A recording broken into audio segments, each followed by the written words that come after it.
kongeye turatomboye bana b'Imana kuba duhamagara Nyagasani ku neza ye, ku izina ry'Imana Data na Mwana na Roho Mutagatifu, amen. Amahoro bana b'Imana, nimuhumure, Imana iradukunda, ije kudukiza kuri uyu wa mbere w'icyumweru cya gatatu cy'igisibo, tariki 9 Werurwe 2026. Dore amasomo agiye kuduhuza n'Imana. Isomo rya mbere mu gitabo cya kabiri cy'Abami, umutwe wa 5 umurongo wa 1 kugeza kwa 15. Nahamani umugaba w'ingabo z'umwami wa Aramu yari umuntu wemerwa cyane na shebuja, ari umutoni we, kuko ari Uhoraho yakoreshaga Aramu gutsinda. Ariko umugaba w'ingabo yari umubembe. Umunsi umwe Abaramu bari bateye mu gihugu cya Isiraheli bagiye kunyaga, bahavana umwana w'umukobwa wari imbohe, bamushyira umugore wa Nahamani, amugira umuja we. Abwira nyirabuja ati, yewe yaba databuja yashoboraga gusanga umuhanuzi w'i Samariya, nta kabuza yamukiza ibibembe bye. Nahamani ajya kumenyesha shebuja amagambo umukobwa waturutse mu gihugu cya Isiraheli yavuze. Umwami wa Aramu aramubwira ati, genda, ndandikira umwami wa Isiraheli ibaruwa. Nahamani aragenda, ajyana amatalenta 10 ya feza, amasikeli 600 ya zahabu, n'imyambaro 10 yo kujya ahindura. Ashyikiriza umwami wa Isiraheli urwandiko rwavugaga ngo, mu gihe urwandiko ruzaba rukugezeho, uzamenye ko nkoherereje umugaragu wanjye Nahamani kugira ngo umukize ibibembe arwaye. Umwami amaze gusoma uru rwandiko, ashishimura imyambaro ye avuga ati, ese ndi Imana yica kandi igakiza, kubona uriya mugabo anyoherereza umuntu ngo muvure ibibembe? Nimumenye neza kandi mubirebe, arashaka kunyendereza. Elisha umuntu w'Imana amaze kumenya ko umwami wa Isiraheli yashishimuye imyambaro ye, amutumaho agira ati, niki cyatumye ushishimura imyambaro yawe? Nyoherereza Nahamani uwo, maze azamenye ko muri Isiraheli hari umuhanuzi. Nahamani azana n'amafarasi ye n'igare rye, maze ahagarara ku muryango w'inzu ya Elisha. Elisha amutumaho umuntu wo kumubwira ngo, genda wiyuhagire muri Yorodani inshuro 7, uri busubirane umubiri mutaraga, maze ukiri ibibembe. Nahamani ararakara, agenda avuga ati, nibwiraga ko ari busohoke akajya ahagaragara, maze akambaza izina ry'Uhoraho Imana ye, agashyira ikiganza cye aharwaye, akankiza ibibembe. Ese imigezi y'i Damasi ariyo Ebana na Peripari ntitambutse kure amazi yose ya Isiraheli? Sinashoboraga se kwiyuhagiramo ngakira? Arahindukira agenda arakaye. Abagaragu baramusanga bamubwira bati, muvyeyi, iyaba umuhanuzi yaragutegetse gukora ikintu gikomeye ntuba wagikoze? Nkanswe kukubwira ngo genda wiyuhagire urakira. Nuko Nahamani aramanuka ajya kuri Yorodani, yibira mu mazi inshuro 7, kuko abitegetswe n'umuntu w'Imana. Umubiri we uhinduka nk'umwana muto, maze akiri ibibembe. Nahamani asubira ku muntu w'Imana, abantu be bamushagaye. Agezeyo arinjira, amuhagarara imbere, maze aramubwira ati, noneho menye ko nta Mana iriho ku isi hose keretse muri Isiraheli. Iryo ni ijambo ry'Imana. Zaburi ya 42. Umutima wanjye ufite inyota y'Imana nyir'ubuzima, mbese nzajya ryari kureba uruhanga rw'Imana? Uko impara yahagira ishaka amazi afutse, niko umutima wanjye ugufitiye inyota Mana yanjye.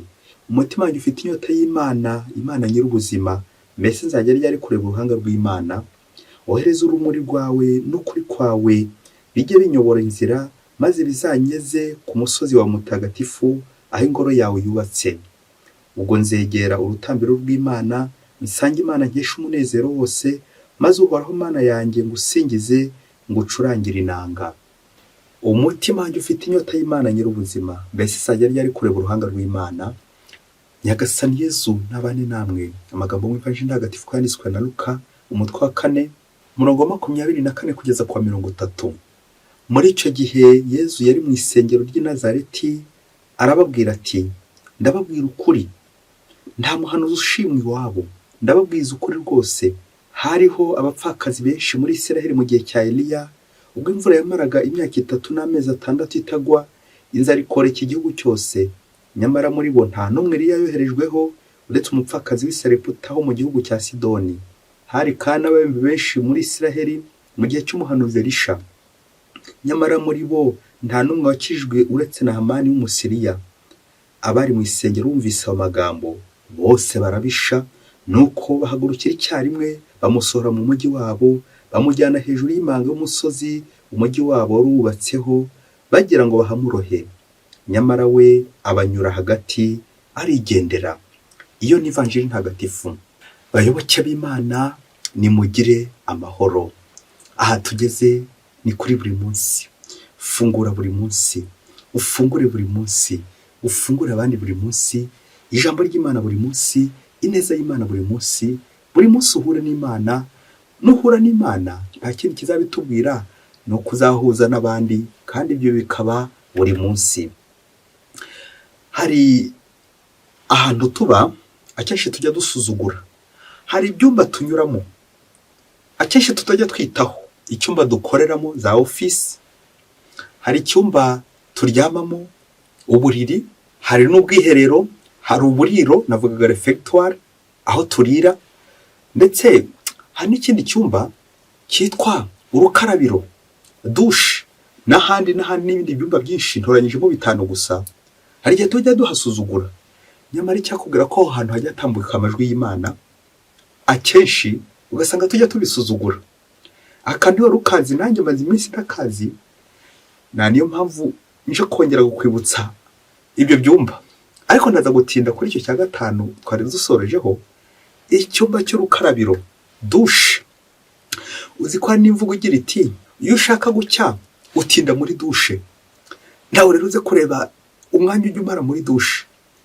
Douche biratwerekeza aho ngaho nyine dukarabira, aho tugomba kugirira isuku, aho dusukurirwa.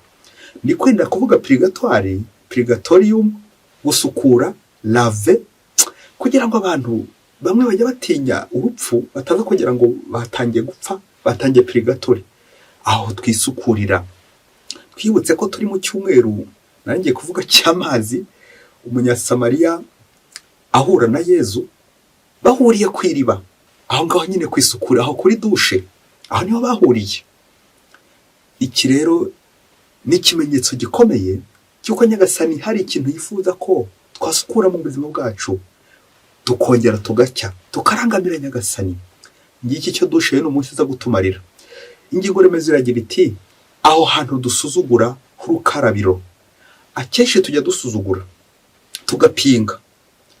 Nyagasani araza gutwibutsa ko tuntu duto tugenda dusuzugura, nyamara aho naho hatambuka mu majwi y'Imana, cyane cyane muri douche. Wasanga nawe ujya usuzugura muri douche, wasanga ujya usuzugura urukarabiro, wasanga hari ibintu ujya usuzugura, ntumenye ko Imana iza mu tuntu tworoheje. Imana ntabwo igikangata, Imana ntabwo igiza y'ikivejuru cyangwa nk'umutwaro ukomeye. Imana iza buri gihe mu tuntu tworoheje, kuko ikunda kunyura muri izo nzira zoroheje isanga abantu. Ni kangahe ujya usuzugura? Tuze gusaba Nyagasani, aho twagiye dupinga, aho twagiye dusuzugura, aho twagiye duca ibintu amazi, aho kujya muri douche, Nyagasani atubabarire aho se twagiye dusuzugura amajwi ye. Amasomo y'uyu munsi yagarutse ku muntu umwe bita Nahamani w'umutware, uriya mugabo w'ingabo wari urwaye. Twagiye dutekereze igihanganya nk'iki, akarwara ibibembe. Ibibembe yari indwara yakozaga isoni, kuko wari urwaye yahabwaga akato n'andi mategeko yose yamurangaga, nk'uko twabyumvise cyane muri Isiraheli. Icyabaje kuri Nahamani nuko nyine indwara imukoje isoni, kandi yari umuntu ukomeye w'intwari. Ibi bigatwigisha ko umubiri ubyara udahatse. Twese turarwaye, indwara iducisha bugufi, indwara idukoza isoni, kirakeho n'uwo utararwara.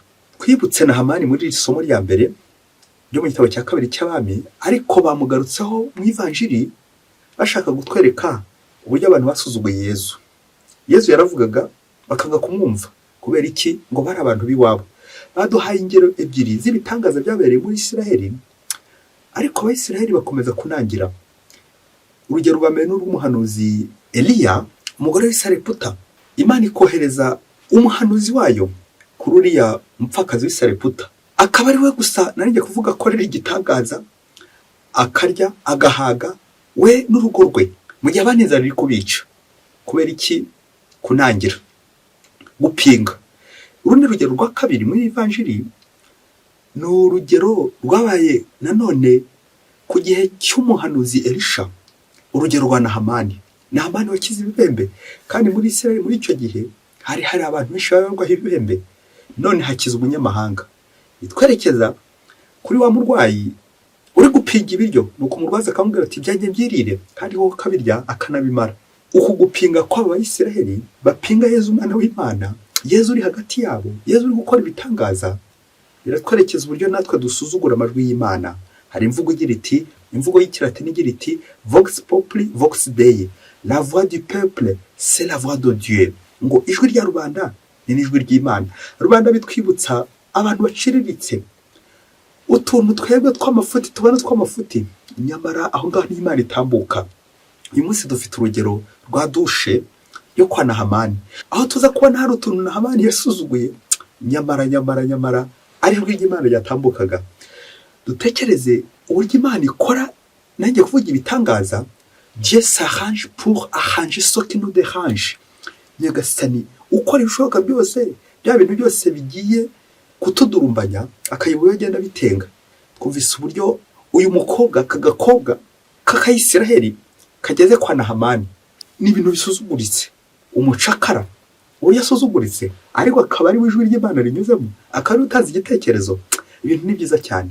Nuko Nahamani arabyumva kubera ko yarababaye, ariko dutangazwe n'uburyo ageze muri Isiraheli, uburyo bimubereye, uburyo atangiye gupinga. Umuhanuzi akamubwira ati genda wubire muri iriya riba inshuro ndwi. Nahamani teto, ubundi se iriya iwacu ntihari imigezi, kuki ntari kubikorera iwacu? Ngo nuko Nahamani ararakara, atahivovota, atahitotomba. Ngo nuko abagaragu nibo bamubwira ati ariko Nahamani koko mutware wacu, shebuja, databuja, muvyeyi, koko umuhanuzi yakiza kugutera ikintu gikomeye ntiwari kugikora? Mpazwe n'icyo. Nuko Nahamani ngo yumvira abagaragu be. Numva akantu kumvira abagaragu, kumvira abantu baciye bugufi. Burya nawe Imana ibatambukamo, ijwi ry'Imana ritambuka n'abo baciye bugufi. Itambutse mu ijwi ry'uriya mukobwa umucakara, itambutse no muri bariya bagaragu abari bo bahurira shebuja ati genda. Dutekereze uburyo Nahamani yisubiyeho. Natwe nicyo kiza guturanga no munsi. N'ubu bwose nakora nabi, ngahemuka, nkivumbura, njye numva abantu bamburira, njye numva ijwi ry'Imana ritambuka muri abo baciye bugufi, maze nanjye mbaranire gukora ugushaka kw'Imana, kabone nubwo nanivumbuye nkongera nkagaruka kwigarura. Uyu mubare 7 nyirizina ntabwo ari iz'inshuro cyane indwi bashatse kugarukaho cyane, ahubwo n'igisobanuro cyabyo. 7 muri Bibiliya byerekeza kuri perfection, zayin, ubutungane, perfection, gutungana nta kuri no kugera ku Mana. Ikindi cya kabiri twazirikana kuri umubare 7 n'amasakamento 7. Ukurikire igisobanuro cy'amasakamento ngo ni ibimenyetso bitagatifu Kristo akoresha kugira ngo dutagatifuze muri kiliziya ye. Amen, amen, amen. Ngibimenyetso bya 7 ka 7 Nyagasana agenda akoresha kugira ngo agire gute adutagatifurize muri kiliziya ye. Aha rero niho tujya kugaruka. Narigiye kuvuga urukarabiro, kiliziya nka purgatoire, iryo riba twese tugenda tunyuramo kugira ngo dukarabe, twitunganye. Aha niho Nahamani yanyuze akira ibibembe bye, none ni mutaraga ameze neza kubera impuhwe z'Imana. Ese wowe kiliziya uyitambukamo kangahe? Uyinyuramo kangahe? Kiliziya umuryango w'abana b'Imana, kiliziya urukarabiro, kiliziya aho dusukurirwa, kiliziya aho duhurira na Nyagasani, kiliziya ahantu dutungirwa, ahantu duherwa Yezu, ifunguro ridutunga, ahantu dukirizwa, ahantu twitunganyiriza kugira ngo dusange Imana. Nirinze kuvuga ko kiliziya imeze nka dushe, n'urukarabiro nyine, naho tunyura twitunganya. Ngako 7 kubiramo, nkanyuramo. Mbese kutazigera na rimwe ncika intege mu kunyura muri kiliziya. Muvyeyi, unyura muri kiliziya kangahe? Ukaraba kangahe? Wiyuhagira kangahe? Ngo umunsi umwe hirya kure cyane muri Afurika, ngo mu rugo rumwe rw'umugabo n'umugore, ngo barabanye, bari abantu basengaga cyane, bakunda gushengerera, ndetse bafite n'umutima mwiza, bakora ibikorwa by'urukundo, ariko ngo nta mwana bagiraga. Bagahora buri gihe basenga ati Nyagasani waduhaye umwana. Ngo mu myaka 12 yose nta rubyaro bafite. Nuko umunsi umwe ngo baza kujya ku rugendo, umugabo n'umugore. Ngo bageze ku rugendo bagira inyota ikomeye cyane, ariko cyane cyane umugore we yenda gupfa, yenda guturika. Kubera ko bari bafite umuco mwiza wo gusenga, ngo baza kunyura ku kiliziya. Basanga uwo munsi bari gushengerera Yezu mu Karisiya. Ngo nabo barunama nk'abantu baba bari ku rugendo kandi bafite inyota ya Yezu, bashaka gusuhuza Yezu.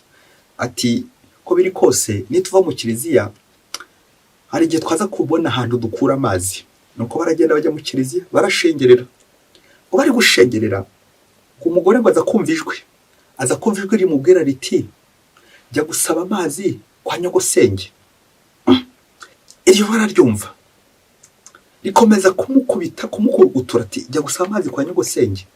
Nuko wa mugore mu gihe batashye barangije gusenga, barangije gushengerera, abwira umugabo ati uzi ko numvise ijwi unye gusaba amazi kwa masenge. Wa mugore akurura filime yose ati uribuka uburyo mu gutanga kado mu gihe kwashingirwaga ko ntigeze mpa masenge kado, none rero dore ibyo yadukoreye, dore yambujije urubyaro, yambujije kubyara, ni masenge wabikoze, none ntinyuke njye kumusaba amazi. Umurozi wampemukiye watumye nanjye ndaheka umwana nk'abandi babyeyi, jamais ntabwo nshobora kumusaba amazi. Wa mugore mu gihe yashyizeho ingufuri ko adashobora na rimwe, iyo myaka yose yari amaze atanahura nawe, umugome amugiriye nabi, nawe agatuma akamukora ibintu nk'ibyo ko atavugana nawe. Nuko umugabo ngo akomeza amubwira ati nyamara niba iryo jwi waryumvise koko reka tunyureyo ntacyo bitwaye. Nuko wa mugore akomeza kunangi. Nuko wa mugore ati reka da ntabwo nshobora kunyura kumwicanyi, njyewe nyuze yose noneho akahita nyica bikarangira, ntabwo nshobora kunyurayo. Umugabo akomeza kumuhendahenda, bigeze umugabo aramubwira ati niba tutanyuzeyo nanjye ntitujyana. Umugore atekereje uburyo babanye neza n'umugabo n'uburyo ashobora kuba agiye gutandukana nawe, afata icyemezo ati to ntakundi reka dupfe kunyurayo. Nuko baragenda. Ngo bageze kwa nyirasenge, nyirasenge aramuzimanira by'agatangaza, aramwakira by'agatangaza, aramuzimanira by'agatangaza, aramwakira, ari y'amazi arayamuha, ibinyobwa byose byari biteretse aho arabimuhereza, aramwakira n'urugwiro rukomeye cyane. Ubwo barasabana barishima, dore ko hari hashize nyine iyo myaka 12 yose atabagera imbere batabonana. Ati mwana wanjye urakoze kunyegera, mwana wanjye urakoze narakubuze. Nyirasenge atangara. Igihe cyageze wa mugore atangira kurira bikomeye cyane, ararira bikomeye cyane, ngafori cyamurizaga. Ngo yarizwaga nuko nyine yari yaravuze ko nyirasenge ari wamuroze, ndetse akabibwira n'abarubanda benshi cyane, kandi nyirasenge nta nicyo abiziho. Nuko igihe cyaje kugera bishoke ko yaje kubitobora, arabivuga ati rwose narahemutse igihe maze nkuvuga nabi. Nuko nyirasenge yageze aho ngaho aramuhagurutsa, barahoberana. Nuko bataha amahoro we n'umugabo we. Sindarangiza inkuru. Ngo bageze iwabo hashize igihe gito, wa mugore aba aratwite, yaje kubyarana n'ubwo umwana ni mukuru, ubu ameze neza, ubu urugo rumeze neza, babanye neza na nyirasenge, babanye neza n'imiryango, nta kibazo gifite, babanye neza. Bayoboke Imana, Yezu Kristo akuzwe. Ngaho Nyagasani ashaka gutwerekeza uno munsi bya bintu tujya dusuzugura, ya majwi atambuka imbere yacu, rimwe na rimwe tukayapinga, ikindi gihe bigatunana kuyasobanura. Genda ujya gusaba amazi kwa nyogosenge. Ese waguha umwitozo akakubwira ati wa muntu ujya ubona umwanzi wawe uguhemukira, wakwiciye, wakuroge, rimwe na rimwe ukabona byishyiramo nta n'ikimenyetso ufite cyangwa unagifite ariko wasanga atari nacyo, yewe wasanga ari nacyo, ushobora gutinyuka ukajya kumusaba amazi, ushobora gutinyuka ukamwegera. Ngize imbabazi, ngiyo kiliziya, nguru urukarabiro, ngiyo dushe. Ushaka gucya atinda hehe? Atinda muri dushe. Nawe rero ongera urebe ibintu byose wishyizemo, ya myanda yose, urebe abantu bose washyizemo baguhemukiye, ari igihe uzasanga waribeshye. Nawe jya gusaba amazi, jya gusaba amazi usukurwe, wisuzugura ibyo bimenyetso bito Imana ikoresha. Ese iyo ugiye mu kiliziya hari ijambo Nyagasani akubwira, uryakira ute? Uriho umurongo w'ubuye, ngiye bitangaza Nyagasani dukorera igihe cyose hari cyadukoza gisoni, Nyagasani agaca ku bintu narinjye kuvuga bigufi kandi biciye bugufi, kuko niwo murongo nanjye kuvuga uhamye Imana itambukamo ije kudukiza. Reka dusoreze ku bintu bitatu naho uze kongera kureba.